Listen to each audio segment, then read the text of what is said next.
कोल्हापूर जिल्ह्यातल्या शिरोळ तालुक्यातील महादेवी नावाचा हत्ती गुजरातच्या वनतारा हत्ती केंद्रात नेण्यात येणार आहे। हा हत्ती गुजरातला नेऊ नये यासाठी नांदणी पंचक्रोशीतील नागरिकांनी हत्ती बचाव कृती समितीच्या माध्यमातून तीव्र विरोध सुरू केलाय। या विरोधाचा भाग म्हणून आज पंचक्रोशीतील शेकडो नागरिकांनी एकत्र येत नांदणी परिसरातून विराट मूकमोर्चा काढला।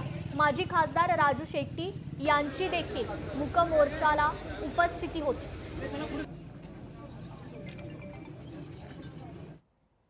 माधुरी हत्ती हा या मठाचा एक भाग आहे।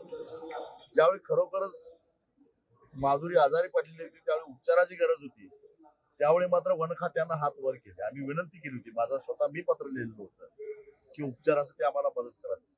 आणि आता खडखडीत आहे, वैद्यकीय सर्टिफिकेट्स आहेत आमच्याकडे, आणि तरी सुद्धा आता खडखडीत झालेल्या चांगल्या सुदृढ मन प्रशिक्षित आणि मनमिळावा असणाऱ्या त्या माधुरीसाठी आता जे उच्च स्तरावर प्रयत्न होत आहेत, गाव करेल ते राव करू शकत नाही, ही सर्वसामान्य जनतेची भावना आहे।